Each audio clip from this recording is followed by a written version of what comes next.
Dios les bendiga.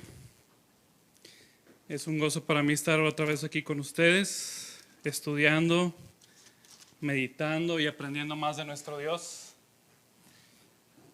En esta tarde me gustaría que pensáramos en el estudio que vamos a tener, una serie nueva que vamos a estar comenzando, titulada, ¿se pueden regresar antes? Déjame ver aquí, le regreso.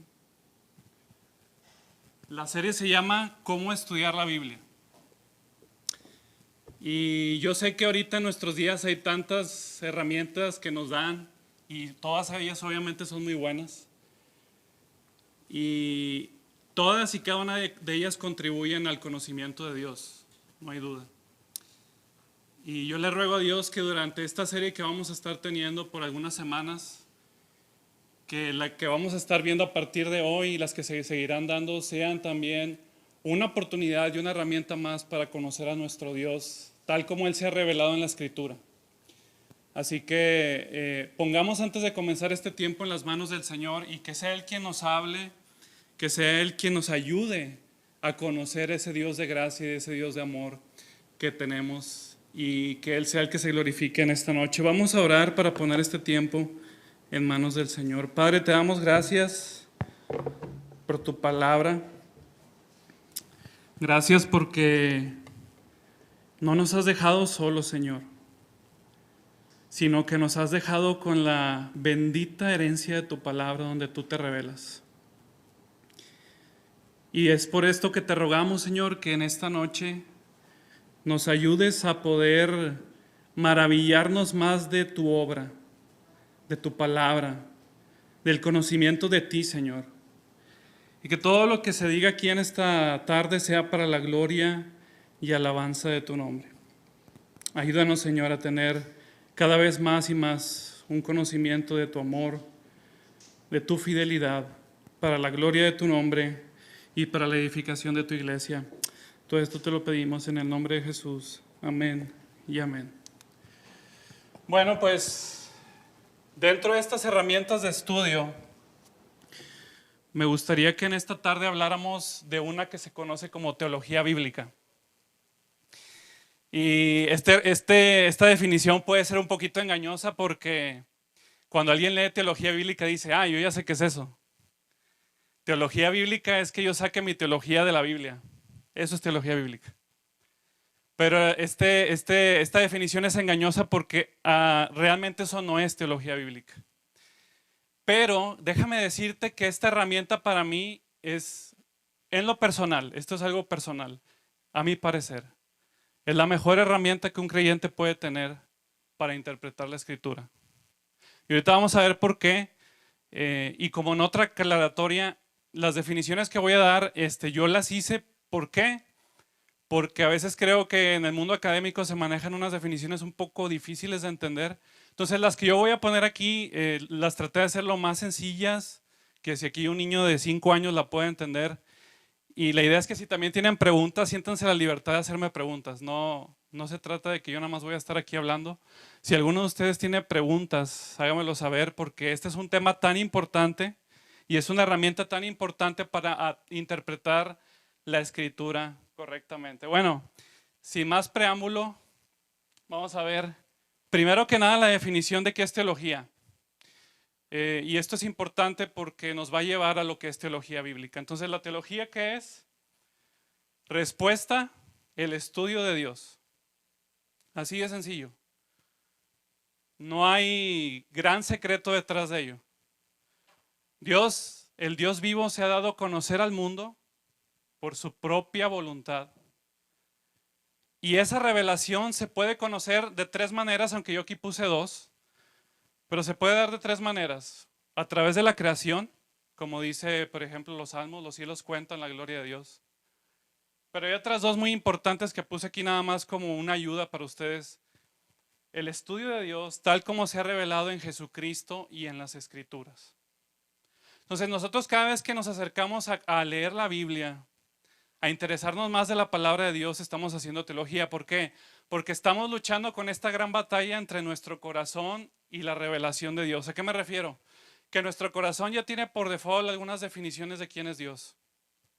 Nuestro corazón caído ya tiene algún concepto de Dios, normalmente no muy buenas. Y entonces cada vez que nosotros nos acercamos a la Escritura y agarramos un texto y empezamos a estudiarlo, estamos permitiendo que el Dios que se revela a sí mismo nos enseñe quién es Él. Nos enseñe que Él es un Dios de gracia, un Dios de amor. Y entonces nuestro corazón poco a poco se va enseñando y se va moldeando a esta verdad de que Dios no es como nosotros nos lo pintamos en nuestra mente, sino que dejamos que Él nos vaya enseñando. Y esto se conoce obviamente a través de la Escritura y a través de Jesucristo, porque nunca nadie jamás ha visto al Padre, pero Jesucristo, dice Juan, Él lo ha dado a conocer. Entonces nosotros podemos conocer a Dios a través de su palabra y a través del mensaje que Jesucristo nos ha dejado. Bueno, ahora, hay muchas maneras de hacer teología, pero ahorita no voy a hablar de ellas. Nada más me voy a enfocar en una que es teología bíblica. Entonces no voy a hablar ni qué es teología sistemática ni nada de eso. Pero entonces la pregunta es, ¿qué es teología bíblica? Si no es que yo saque mi teología de la Biblia, entonces ¿qué es teología bíblica? Bueno, la respuesta está aquí. Y esta yo la hice bien sencilla. Si alguien tiene duda, por favor, dígame. Pero ¿qué es teología bíblica? Es el estudio de Dios que analiza la unidad de la Biblia. O sea, es decir, en pocas palabras, nosotros sabemos que la Biblia se compone de 66 libros, que hay muchos autores, ¿ok? Pero también reconocemos que la Biblia tiene un solo autor, que es Dios mismo. A pesar de que ha habido varios escritores de la Biblia, también reconocemos que la Biblia tiene solo un autor. ¿Y qué significa esto? Significa lo siguiente, que la Biblia no trata de diferentes temas, que la Biblia no está compilada de 66 libros que tratan de 66 diferentes temas. No. Lo que significa la teología bíblica, lo que nos enseña es que la Biblia trata de un solo tema. Que como la Biblia tiene un solo autor, hay un solo tema. Hay un solo propósito. Hay un solo fin por el que esos 66 libros sean escritos. No 66 propósitos, no dos, el antiguo y el nuevo, no.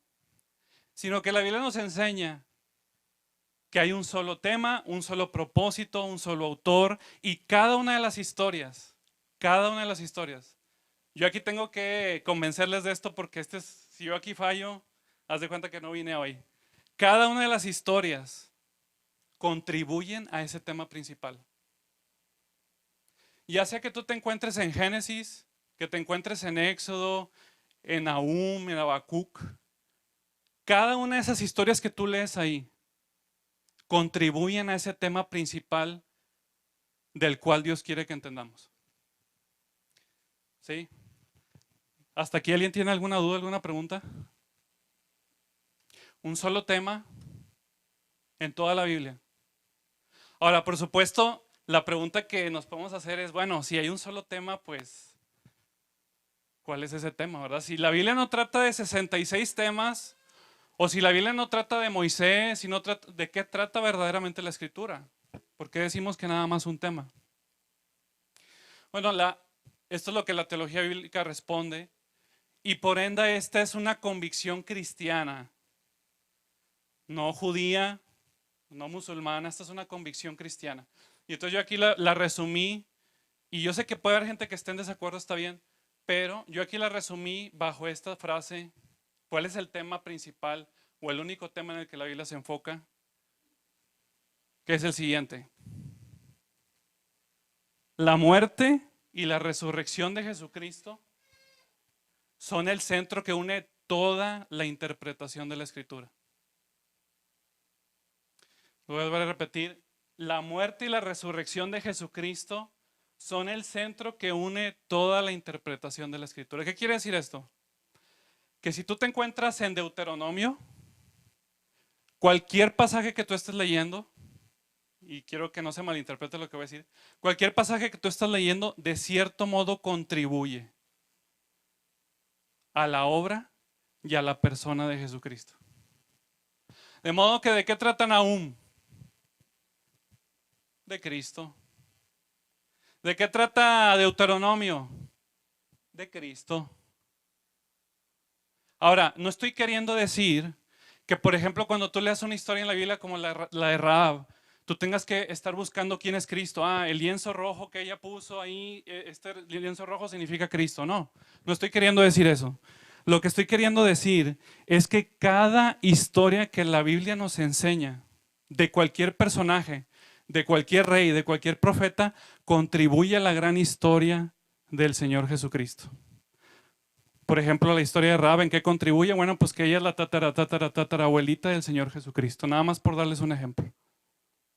Entonces, cada vez que nosotros leemos la Escritura, tenemos que tener en mente que la Escritura trata de un solo tema, la muerte y la resurrección de Cristo, y este es el centro focal de la Escritura. Hay gente que dice, bueno, creo que el tema central es el reino de Dios. Está bien, el reino de Dios no puede ser entendido sin su rey. No, yo creo que el tema principal de la Escritura es el pacto. Ok, pero el pacto no puede ser entendido sin el nuevo pacto de Jesucristo. Entonces, esa es la convicción cristiana. ¿Alguna pregunta hasta aquí? ¿Alguna duda que alguien tenga? ¿Pablito sí se entiende? Perfecto. Muy bien entonces. Julio.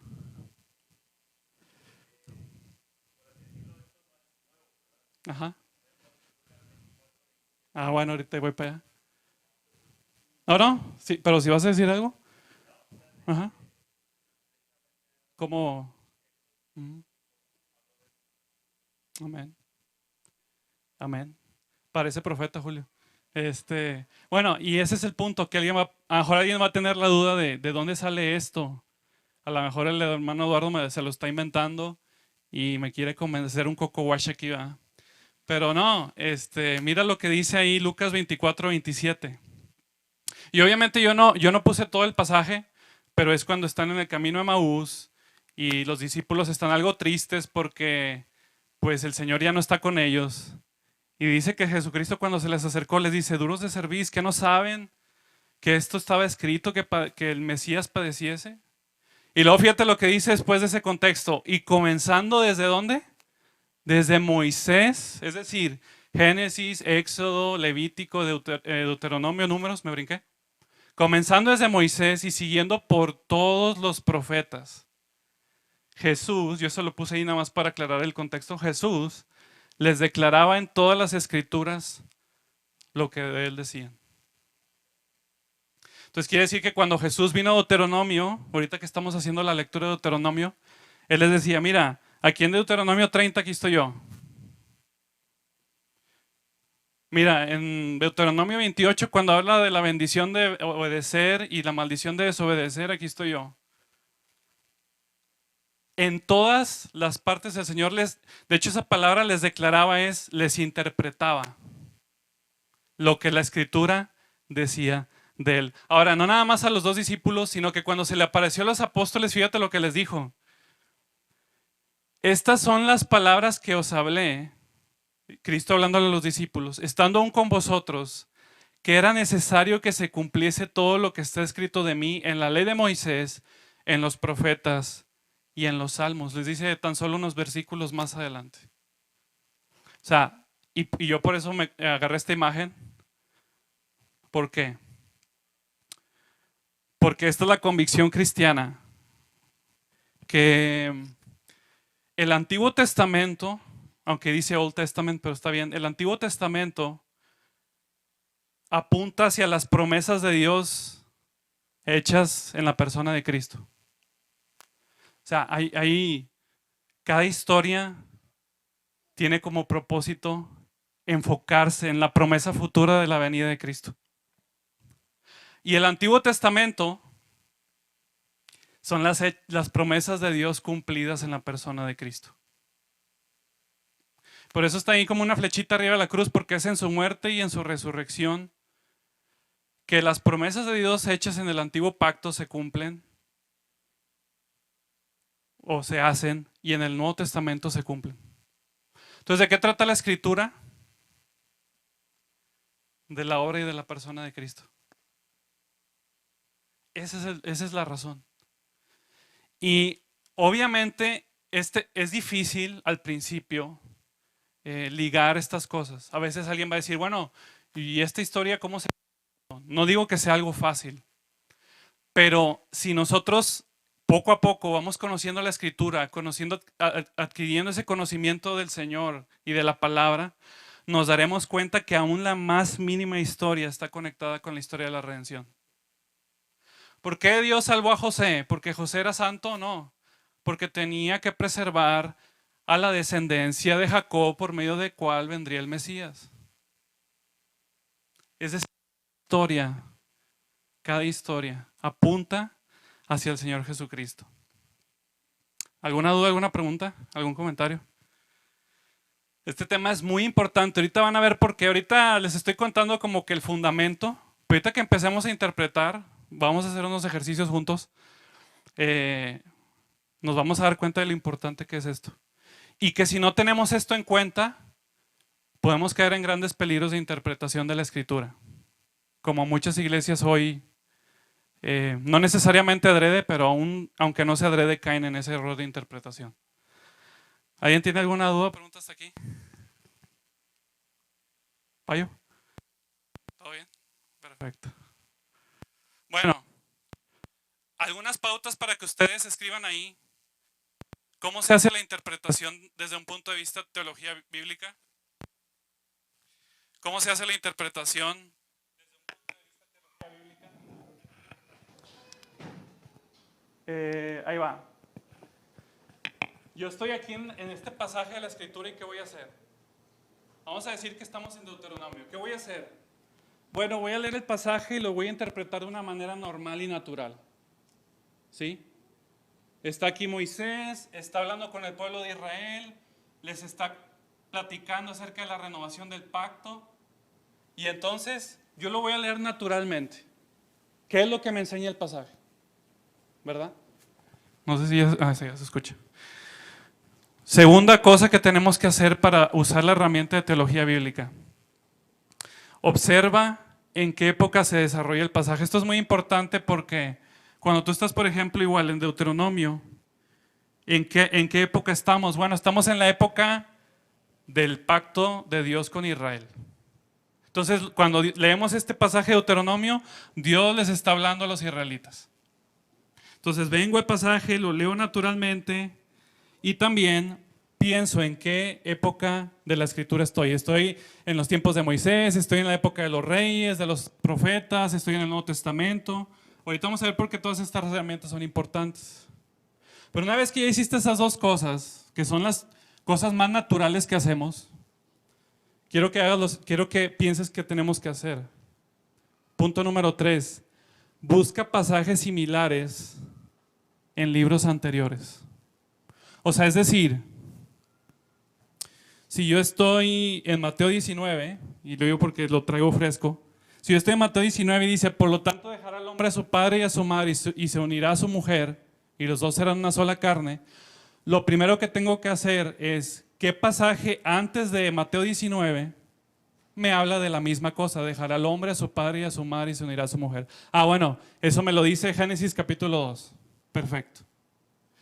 Ahora, una vez que ya terminaste de ir a pasajes anteriores, dice el punto 4, busca pasajes similares en libros posteriores. ¿Qué otro pasaje después de Mateo 19 me habla de la unión entre un esposo y una esposa? Ah, bueno, Efesios capítulo 5, versículo 32.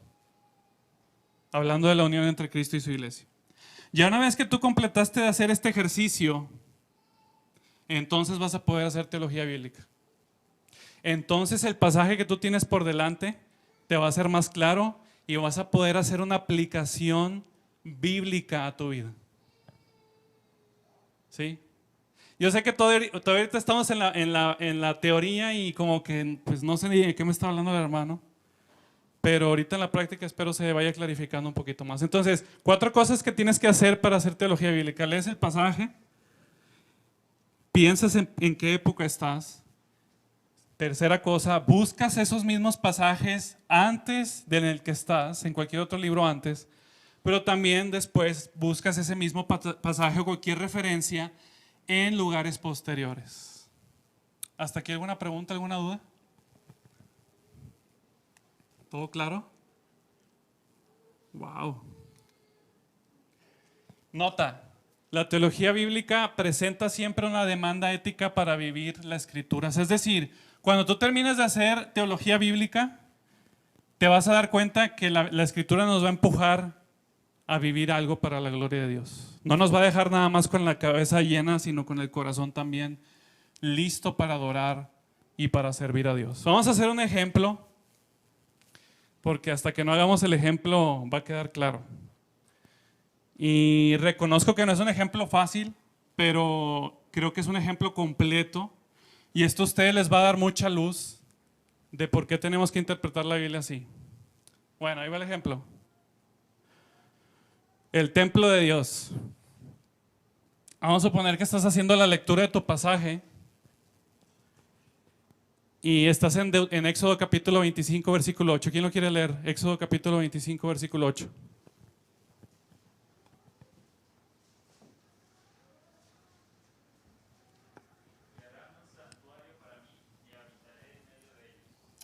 Y harán un santuario para mí y habitaré en medio de ellos. Y cuando tú lees el pasaje en todo su contexto, naturalmente, te das cuenta que Dios le está diciendo a Moisés, hagan un templo. Yo quiero morar en medio de ustedes. Y entonces la segunda pregunta que te tienes que hacer es, bueno, ¿en qué contexto estoy? ¿Me está pidiendo a mí Dios que haga un templo? Pues no, ¿verdad? ¿Por qué? Se lo está pidiendo a Moisés, no me lo está pidiendo a mí. Perfecto. Entonces ahora, tercer punto. Si se acuerdan de lo que vimos de la interpretación.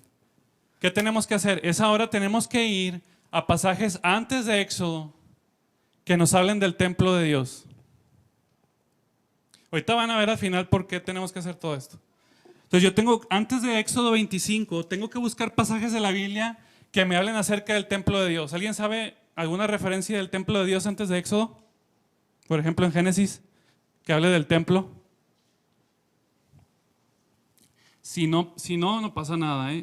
Yo creo que las que están antes de Éxodo 25 son muy difíciles, las que están después son un poco más fáciles. Pero alguien que diga, creo que aquí, hermano, hay una referencia al templo de Dios en Génesis tal o Éxodo 10 o antes de Éxodo 25.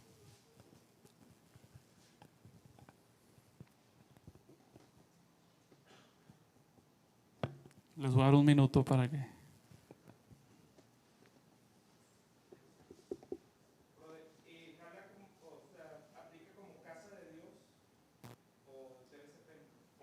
Pues que la idea es que Dios habite en ese lugar, como el templo de Dios. Ajá.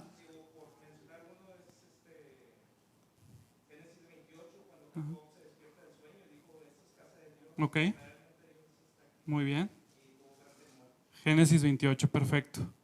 Génesis 28, aquí lo voy a apuntar. ¿Alguien más?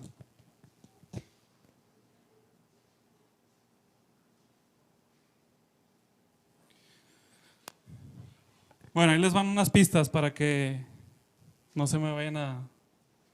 ¿Jessy?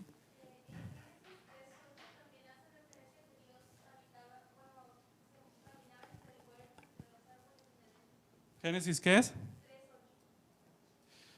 Muy bien. Excelente referencia. ¿Alguien más?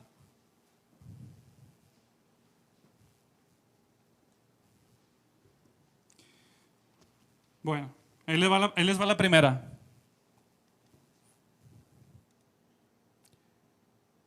Dios crea el cielo para que sea su templo cósmico.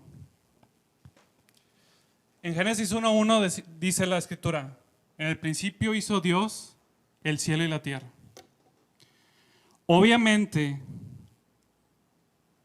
bueno, mejor voy a quitar esa palabra obviamente.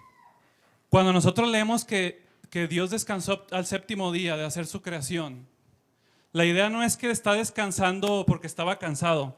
La idea de ese pasaje es decirnos que cuando Dios terminó de hacer toda la creación, se sentó en el trono para reinar por siempre, en el cielo.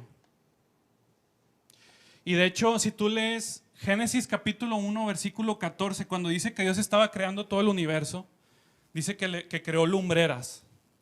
¿Y por qué eso es importante? Porque las lumbreras en los tiempos de Moisés son una señal de, vamos a decir, iluminarias que son instaladas en los templos, en los cultos. Y prueba de ello es que cuando Dios le pide a Moisés que haga el templo en Éxodo, fíjate lo que dice Éxodo 35:14. ¿Quién quiere leer Éxodo 35:14? Para que vean cómo se conecta con las lumbreras de Génesis 1:14. Éxodo 35:14.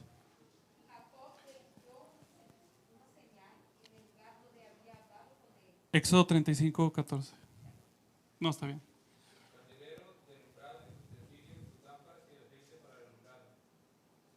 ¿Otra vez, hermano? Ajá.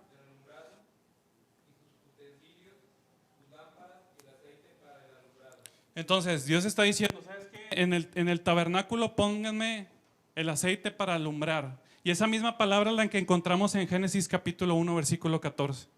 El punto es que para Dios el cielo es el templo donde Él y su presencia habitan. Pero segundo y muy importante, ya lo dijo Jesse, el Edén en la Escritura se presenta como el templo de Dios. Y hay muchos pasajes que pueden ustedes ahí apuntar si gustan, y si no, nada más hay como referencia, pero ya se dio el más importante. Génesis capítulo 3, versículo 8. Como nos dice que Dios está caminando en medio del jardín, la idea es que ese es su templo. Y de hecho, cuando en Ezequiel 28 Dios habla de Adán, le dice, oye, yo te puse como sacerdote en el templo, en el jardín del Edén. Entonces, 2 templos hasta ahorita llevamos, el cielo y el Edén. Y la idea de la creación es que Dios gobierne sobre ellos. La tercera referencia ya lo vimos en Éxodo 25:8. Ahora, la tarea que tenemos que hacer es buscar referencias después de esto. ¿Dónde la Biblia nos habla del templo después de Éxodo? Bueno, un ejemplo es el templo de Salomón, que es el mismo de Zorobabel y el mismo de Herodes, nada más reconstruido. Pero en la escritura después del tabernáculo encontramos que el templo mismo que levantó el rey Salomón y que después fue reconstruido por Zorobabel y que después fue otra vez reconstruido o remodelado por Herodes, es el templo donde habita la presencia de Dios. Ahorita vamos a llegar a un punto, no se preocupen. Entonces, hasta ahorita ya vimos los que están antes y ahora vamos avanzando hacia adelante. Después del templo de Salomón, de Zorobabel y de Herodes, ¿alguien sabe cuándo más la Biblia vuelve a hablar de un templo? Cualquier cosa es válida, ¿eh? Después del templo de Herodes. ¿Algo o alguien que se le considere templo después de estos 3 templos?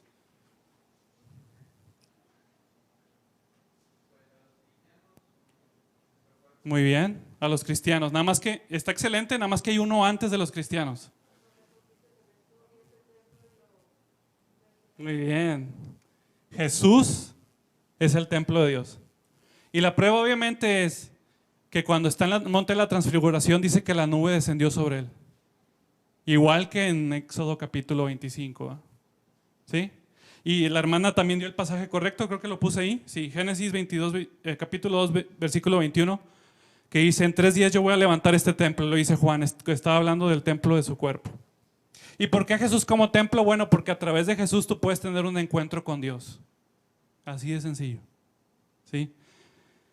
Y luego ya como muy bien lo dijeron, los creyentes ahora somos el templo de Dios. Nada más nos queda una más, ya para completar la teología bíblica del tema del templo. ¿Alguien que sepa? Que se le pueda venir a la mente después de los creyentes, ¿cuándo la Biblia vuelve a hablar del templo de Dios? Muy bien. ¿Qué capítulo? ¿Alguien que lo quiera leer? Capítulo 21, versículos 22 y 23.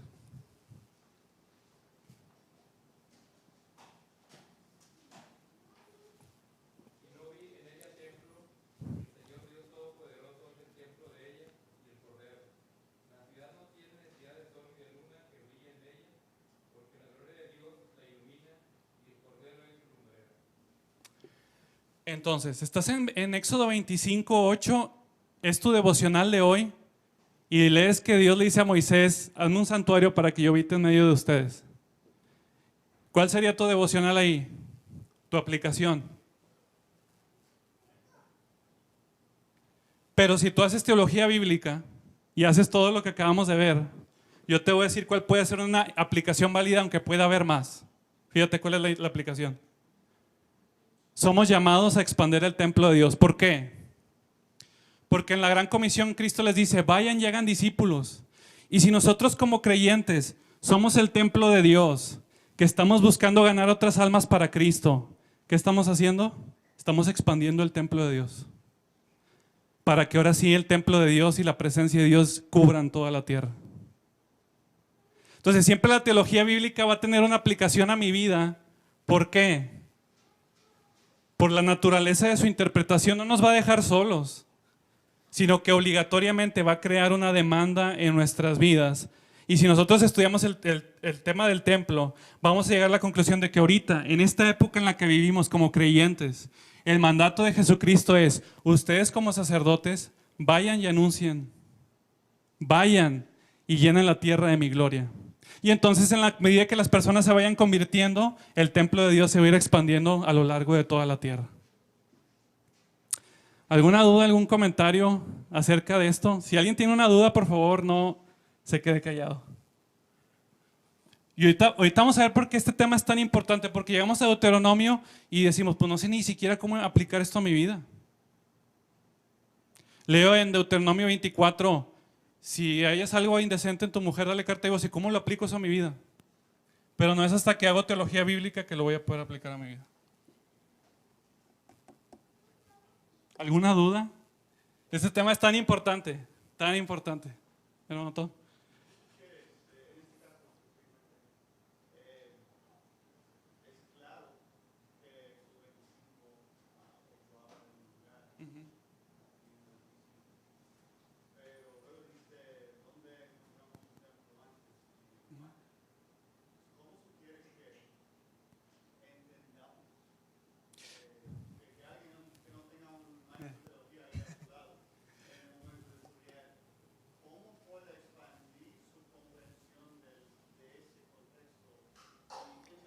Sí.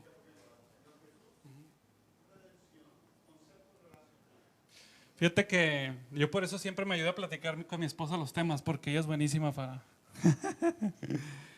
Y ayer me hizo la misma pregunta. Y creo que la primera respuesta más natural es la siguiente. Y primero les voy a dar la más natural y luego una bien práctica. No quisiera darle la más práctica luego. Pero la más natural es la siguiente. En la medida en que nosotros vayamos conociendo la Escritura, va a ser más fácil para nosotros recordar algunas alusiones de algunos textos.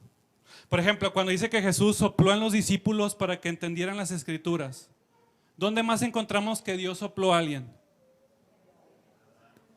Entonces, obviamente, cuando Juan está escribiendo en el Evangelio por medio del Espíritu Santo, dice, y Jesús sopló, ¿qué es lo que tiene en mente?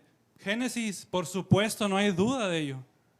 Pero en la medida en que nosotros vayamos poco a poco conociendo y vayas siguiendo la lectura IBG, vas a poder hacer mejor teología bíblica, porque creo que un elemento muy esencial definitivamente es conocer la Escritura. Si yo no conozco la Escritura, obviamente va a ser muy difícil que yo pueda entender dónde más hay alusión. Ahora, eso es lo natural, pero en lo más práctico yo les diría lo siguiente. Cómprense una Biblia, y no es broma. Hay unas Biblias que tienen bastantes referencias a los lados. No sé si alguno de ustedes tal vez tiene alguna. Pero hay unas Biblias que tienen demasiado. Tú lees un versículo y tiene como 5 o 6 versículos debajo de esa, de referencia. Porque lo que están haciendo ahí es llevarte a esos pasajes donde este mismo versículo se alude nuevamente, ya sea en el Antiguo, en el Nuevo, más adelante, más después. Y obviamente estas referencias les pueden ayudar a ustedes a decir, ok, este mismo pasaje se aplica más adelante en la Escritura.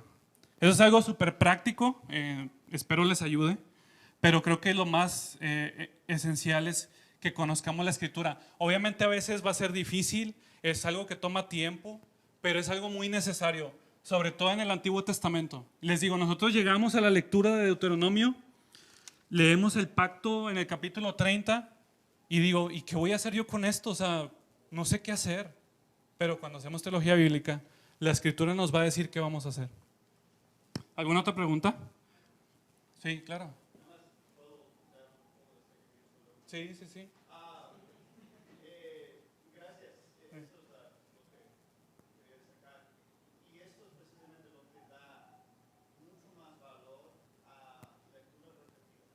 Exacto.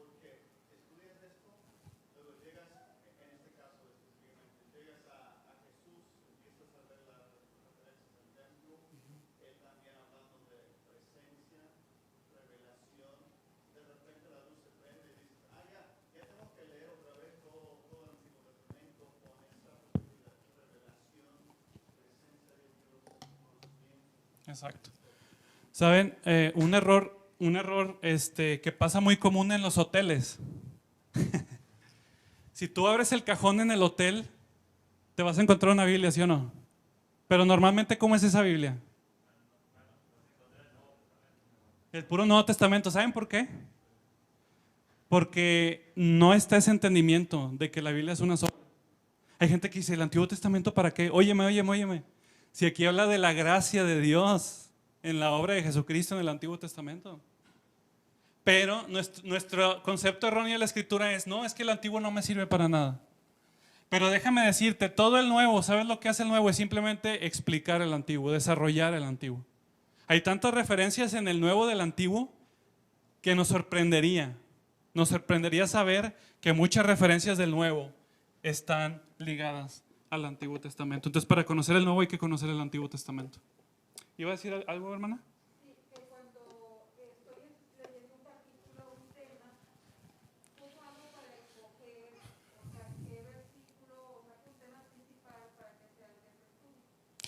Bueno, por ejemplo, ahorita vamos a hacer un ejercicio juntos. Espero no tardarme mucho, les prometo. Y ojalá pueda responder su pregunta, si no ahorita la vemos. Ahora, este ya fue el ejemplo que yo ya les traje, pero ahora vamos a hacer uno juntos. Y de Deuteronomio. ¿Por qué Deuteronomio? Porque ahorita lo estamos leyendo. Amén. Amén. Ya creo que termina el siguiente lunes o martes. Pero mañana, si ustedes están siguiendo la lectura, mañana vamos a estar leyendo el capítulo 30, si mal no me equivoco.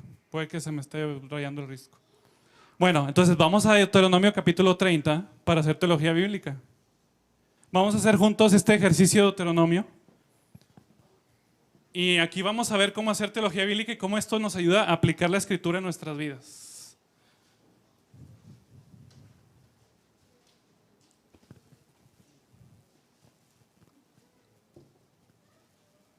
¿Listos? Felicidades. En tu iglesia local están llevando un plan de lectura de la Biblia. ¿Cómo ves? Y el día de hoy te toca leer con tu familia, Payo, Deuteronomio capítulo 30, versículo del 1 al 14. ¿Quién lo quiere leer en voz alta? ¿Alguien que quiera leer Deuteronomio capítulo 30, versículos del 1 al 14?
Amén.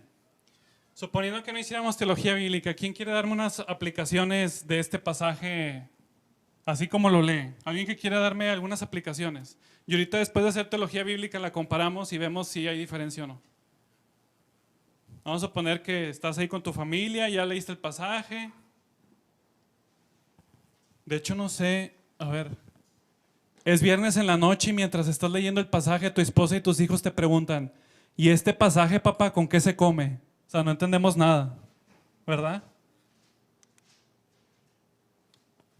Pero bueno, denme, denme aplicaciones así naturalmente. Estás leyendo ahí el pasaje y lo quieres aplicar a tu vida. ¿Alguien que me dé una idea?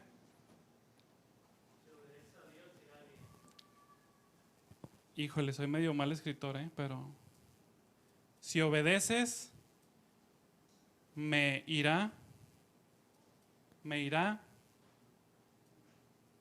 bien. ¿Alguien más? Perdón, perdón. Es que soy medio malo, pero bueno. Si obedezco me irá bien. ¿Alguien más?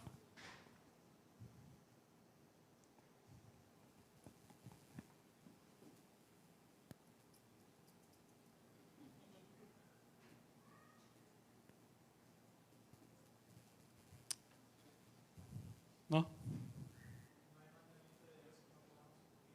Muy bien. No hay mandamiento.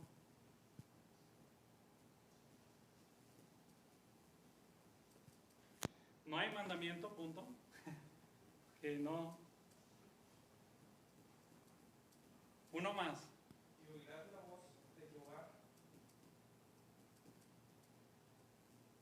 ¿Oír la voz de Jehová?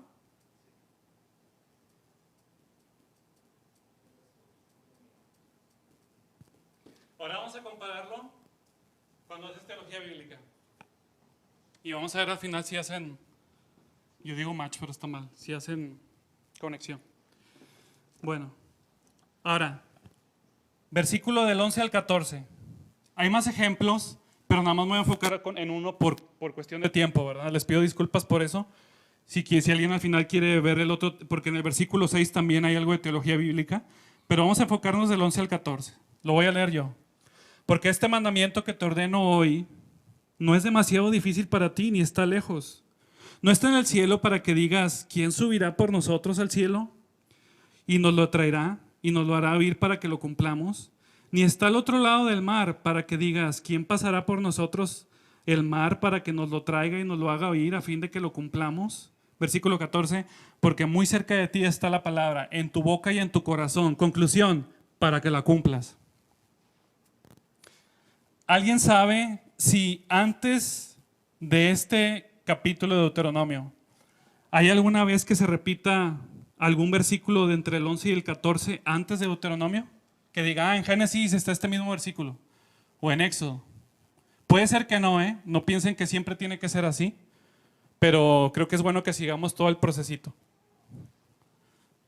¿Hay algún pasaje que se les venga, si no, no pasa nada de la escritura, entre el 11 y 14 que digan, yo me acuerdo que este mismo está en Números o en Éxodo?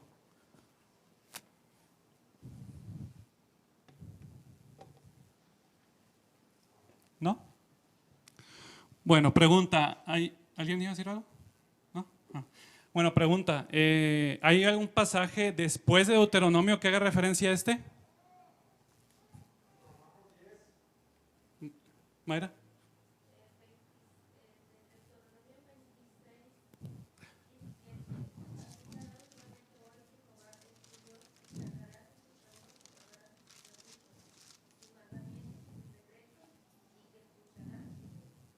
Muy bien. Deuteronomio 26, 17. Vamos a apuntarlo. Y ahorita ya Payo dijo ahí uno después. A ver.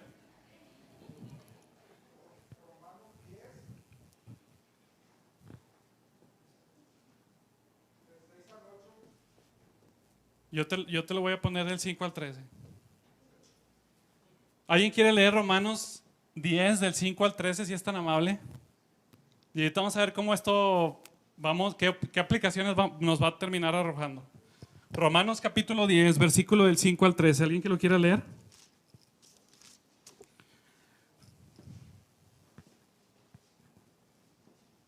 Este pasaje es increíble. No, o sea, ahorita que lo entendamos, nos vamos a quedar aquí todos aquí de la silla. Es increíble. Romanos capítulo 10, versículo del 10 al... Perdón, del 5 al 13. Sí.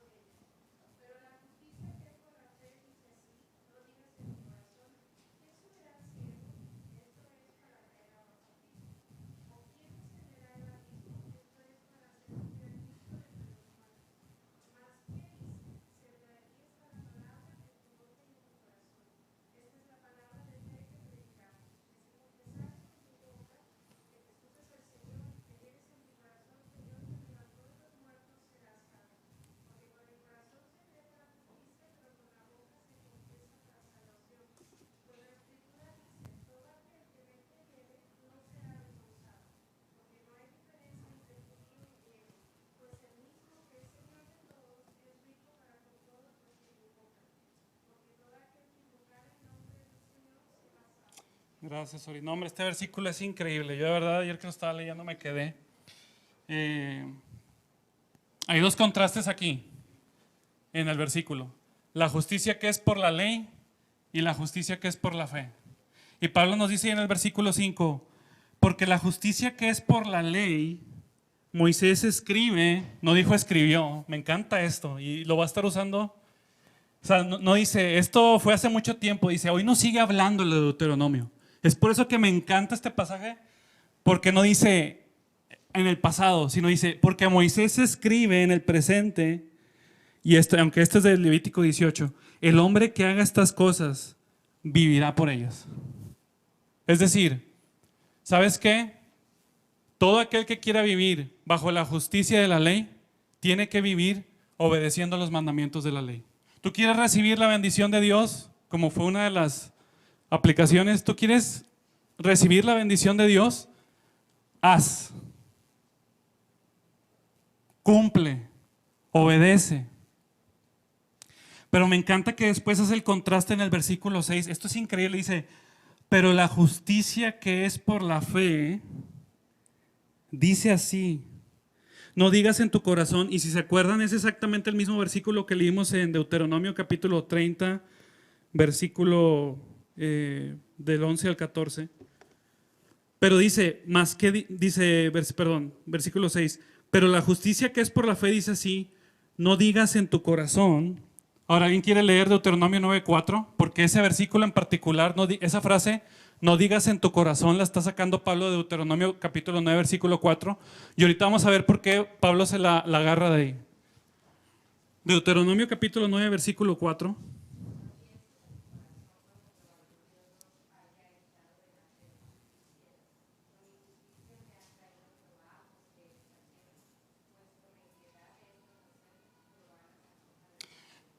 Gracias. O sea, en este pasaje Dios le dice a los israelitas, cuando ustedes tomen la tierra, no vayan a pensar en su corazón que es porque ustedes la tomaron. No vayan a pensar que es por sus esfuerzos, ni por sus méritos, ni por lo que ustedes son o por lo que bien se portan. Es simplemente por mi misericordia. Me encanta que Pablo use este pasaje, esta frase de Deuteronomio 4, porque dice, la justicia que es por la fe dice así, no pienses en tu corazón, es decir, no vayas a pensar que es por tus méritos propios, de ningún modo. No vayas a pensar. Y lo dice, y luego ahora sí va a agarrar los versículos de Deuteronomio capítulo 30 y dice, no digas en tu corazón, ¿quién subirá al cielo? Es decir, esto que me pones delante de mí es imposible. ¿Quién va a subir al cielo para entender? Pero luego Pablo dice, versículo 6, esto es para traer abajo a Cristo. O sea, cuando la gente dice, pero ¿cómo yo voy a cumplir los mandamientos del Señor? ¿Cómo yo voy a subir al cielo? Y dice, la respuesta de Dios es que Él va a hacer bajar a su Hijo para traer su justicia. Fíjate qué interesante. Y obviamente lo está tomando Deuteronomio capítulo 30. Y luego si seguimos dice, ¿quién descenderá al abismo? En Deuteronomio dice a las aguas, pero dicen los que saben que es lo mismo. Para el judío el abismo y las aguas eran lo mismo. ¿Quién descenderá al abismo? Esto es para hacer subir a Cristo de entre los muertos. Si se dan cuenta, la cruz y la resurrección son el centro del Evangelio. Entonces dice, ¿cómo nosotros vamos a cumplir con los mandamientos de Dios? Y dice, bueno, porque Dios va a hacer bajar a su Hijo, va a morir en la cruz y lo va a resucitar de los muertos. Y luego fíjate lo que dice Pablo. Más que dice, me encanta porque no dice que dijo, más que dice, cerca de ti está la palabra, en tu boca y en tu corazón. Ahora, si se acuerdan del versículo de Deuteronomio, dice así, cerca de ti está la palabra, en tu boca y en tu corazón para que la obedezcas. ¿Sí o no? Para que la cumplas, dice. Pero fíjate cómo Pablo termina en el versículo 8, cerca de ti está la palabra en tu boca y en tu corazón, y lo dice, esta es la palabra de fe que predicamos. No es que para que la cumplas con tus méritos, sino que esta es la palabra de fe que proclamamos. ¿Cuál es esa? Dice, si confiesas con tu boca que Jesús es el Señor y crees en tu corazón que Dios le levantó de los muertos, serás salvo, porque con el corazón se cree para justicia, pero con la boca se confiesa para salvación. ¿Tú quieres estar bien con Dios? ¿Tú quieres hacer las obras de Dios? Toma el regalo de Dios para ti en la persona de Cristo. Simplemente abre las manos. No tienes que hacer nada. No tienes que subir al cielo. No tienes que bajar a las aguas para traerlo. Dice, no, cerca de ti está el regalo de Dios en tu boca y en tu corazón. Acepta lo que Cristo dice en su evangelio de él. Aquí está el regalo. Pero Señor, es que yo estoy acostumbrado a una teología, como se dijo hace poco, contributiva. Yo doy, me das. No. Acepta el regalo. Es gratis. Aquí está la fe gratuita para ti. Acéptala.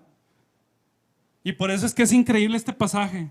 Y lo todavía me encanta que dice, versículo 12, porque no hay diferencia entre judío y griego. Me encanta esto. Pues es el mismo que es Señor de todos, es rico para con todos los que le invocan. Es decir, esta palabra de fe, esta invitación, no está solamente para los judíos. Está abierta para todo el mundo. Para los grandes, para los chicos, para hombres, para mujeres, para ricos, para pobres. Todo aquel que quiera aceptar el regalo de Dios, recíbalo. ¿Y por qué esto es bien importante? Porque entonces cuando regresamos a Deuteronomio 30, y ya con esto voy a acabar. Porque cuando regresamos a Deuteronomio 30 y leemos que aquí Dios les está diciendo, este mandamiento que yo te ordeno hoy no es demasiado difícil para ti ni está lejos. No está en el cielo para que digas quién subirá, ni está en el otro lado del mar para que digas quién pasará, porque muy cerca de ti está la palabra de Dios en tu boca y en tu corazón. Ahora que nosotros entendemos que esto se cumple en la persona de Cristo, por gracia, sin obras, ¿quién me dice cuáles son las aplicaciones de Deuteronomio 30 en tu devocional familiar, ahí con tus hijos y tu esposa? ¿Alguien que me quiera dar alguna aplicación después de haber hecho teología bíblica? Y ahorita la comparamos con las que están de aquel lado.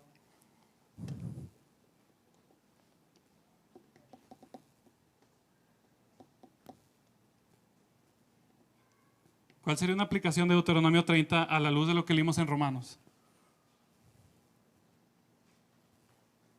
Cuando cumplimos no es por nuestra justicia. Cuando puedo obedecer a Dios no es por mi justicia. Obedecer no es por mí. Excelente. ¿Alguien más?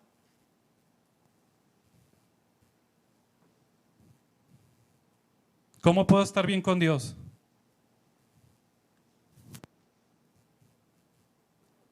Por la fe en Cristo. ¿Alguien más que quiera dar otra aplicación?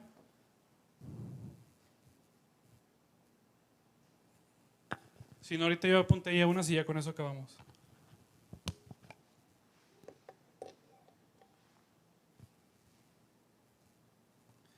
El punto de Deuteronomio es este. Solamente por la gracia de Dios, es decir, su favor inmerecido a pecadores, solo por la gracia de Dios se puede producir un corazón renovado para amar a Dios y obedecer, y esto a través de un pacto nuevo hecho con su Hijo Jesús. Esa gracia de Dios no está lejos de ti hoy. sino más cerca que aún tu misma respiración. Es por medio de la fe en Cristo que recibimos el regalo de la salvación de Dios. Y me encanta que diga, para judíos o para griegos no importa. ¿Sabes por qué me encanta? Porque la gracia de Dios es igual para todos. No importa si tú tienes 40 años congregándote o tienes 5 días. No importa si tú eres pastor o es la primera vez que tú estás aquí. Si tú pones hoy tu fe en Cristo, la misma gracia y el mismo amor se derrama sobre tu corazón. No hay ninguna diferencia. Porque Dios no tiene hijos favoritos. Su único hijo favorito se llama Jesucristo. Y porque nosotros estamos unidos a Él, Él nos ama con un amor inagotable. Pero esa gracia está disponible hoy para ti, está disponible hoy para mí. Esa gracia nunca te va a abandonar. Ese es el gran secreto del Evangelio, que la forma de estar bien con Dios es simplemente mira, contempla al Hijo de Dios. No tienes nada que hacer. No es por lo que tú seas. No es porque pasaste de frente a repetir una oración. No es por lo que hagas, no es porque prediques, no es porque enseñes, no es porque nada. Es simplemente porque a Dios en su amor le plació amarte. Esa es la respuesta. Y sabes, no importa en lo que tú estés viviendo hoy, cuando tú piensas en la gracia, puedes acordarte que Dios nunca te va a abandonar. Y la gracia es tan necesaria porque cuando estás en días malos, que dices, no, Dios de seguro está enojado conmigo, te recuerda que siempre has estado bien con Dios por pura gracia, nunca por lo que tú eres. Y cuando te sientes que todo está bien en tu vida, que todo te sale bien, la gracia te ayuda a recordar que lo que hoy tú tienes, tú lo recibiste. Y si lo recibiste de gracia, ¿por qué te jactas como si no lo hubieses recibido? Así que la gracia de Dios le sirve a los pobres, a los ricos, a los grandes, a los chicos, porque la gracia de Dios nos hace siempre depender de Él. Y entonces nosotros, usando teología bíblica, podemos aplicar correctamente la Escritura a nuestras vidas. Hay muchas maneras de seguirlo haciendo, no se preocupen, lo vamos a seguir haciendo, no ahorita, en las siguientes semanas. Pero piensa nada más en Deuteronomio 28. Si tú obedeces te va bien, si desobedeces te va mal. ¿Cómo aplico eso a mi vida? Deuteronomio 24. Si hayas algo indecente en tu mujer, dale carta de divorcio. ¿Cómo aplico eso a mi vida? Tiene que haber una manera, por supuesto que la hay, pero haciendo teología bíblica.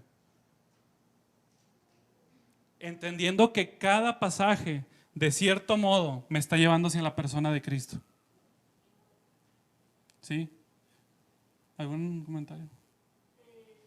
Es notable que este ejemplo que nos das nos demuestra cómo el Nuevo Testamento nos ayuda a entender también. Amén. Amén. Cómo aún Pablo dice, Moisés dice, y luego la justicia y la fe dice, pero pues ambos pasajes fueron escritos por Moisés, Uh-huh. como Deuteronomio. Entonces eso también nos enseña que podemos encontrar el Evangelio. Amén. Muy buen punto.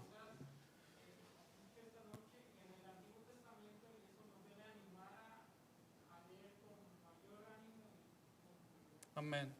Y creo que el punto, y creo que es cierto, muchos piensan que Pablo está sacando el texto de contexto. Creo yo que el punto de Pablo es, miren, a pesar de que el corazón de Israel era duro, Dios tuvo misericordia para tener una relación y un pacto con ellos. Entonces, es como dice Mike, en el Antiguo Testamento vemos ese Dios de la gracia y siempre ha sido el Dios de la gracia. Nunca ha habido otro tipo de Dios, siempre ha sido el Dios condesciente que se apiada de los suyos por pura gracia y por puro amor, nunca por algo que ellos puedan hacer.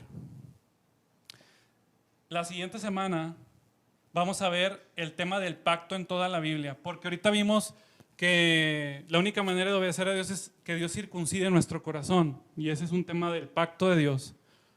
Y yo les animo a que la siguiente semana vengan y veamos juntos el tema del pacto. Vamos a ver muchas cosas ahí interesantes, vamos a ver unas preguntas que tenemos que hacernos para hacer teología bíblica, y vamos a pensar en muchas cosas. ¿Por qué Jesús dijo tomad y comed? ¿Cuándo fue la última vez que se dijo esa palabra, tomad y comed? Bueno, en Génesis 3:8, cuando Eva tomó y comió. Y vamos a ver cuál es la relación entre tomar y comer en Adán y Eva y en el pacto de Jesucristo, entre muchas otras cosas más. Y vamos a ver cómo cada cosa está conectada con el Señor Jesucristo. Cómo todas las cosas apuntan a la hermosura del gran Rey. Amén. ¿Alguna duda, algún comentario, o alguna pregunta o alguna queja?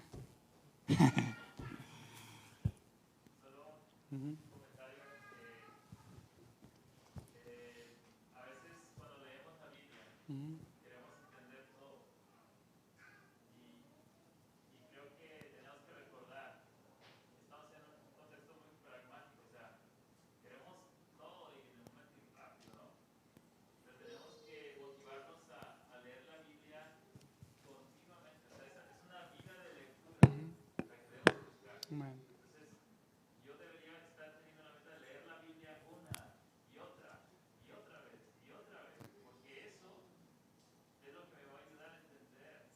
Amén. Amén.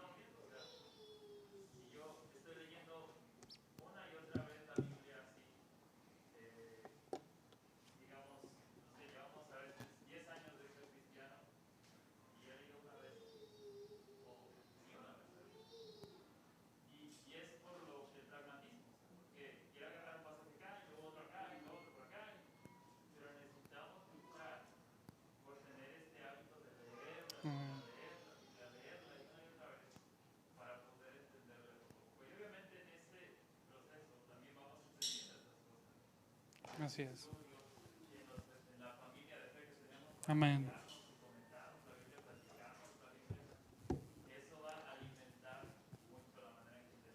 Amén. Pues para eso sirve la teología bíblica, para salvaguardar las iglesias, para librarnos de evangelios falsos, de evangelios de tengo que obedecer para estar bien con Dios. Obviamente es bueno obedecer, pero en el contexto apropiado, que es un corazón agradecido por lo que Dios ya hizo por mí en la cruz del Calvario. Porque todo está centrado en la persona de Cristo. Vamos a orar. Padre, te damos gracias. Gracias porque hoy nos puedes enseñar que necesitamos de tu gracia. No, es que no somos mejores que nuestros vecinos. No somos mejores que los que no te conocen. Simplemente hemos sido un depósito de tu bendita gracia que tú das simplemente porque a ti te plació para la gloria de tu nombre. Ayúdanos no solamente a ser salvos por la gracia, sino que en nuestra vida cristiana reconozcamos que aún por gracia es que estamos obedeciendo, que aún por gracia estamos viviendo, que aún por gracia todo lo que sucede en nuestra vida viene de ti, Señor, no por lo que nosotros hagamos, no por nuestros propios méritos, sino que la respuesta está cerca de nuestro corazón y de nuestra boca, que Jesucristo se levantó de los muertos y que ahora Él es nuestro Señor para la gloria y alabanza de tu nombre. Te damos gracias por este tiempo en Cristo Jesús. Amén.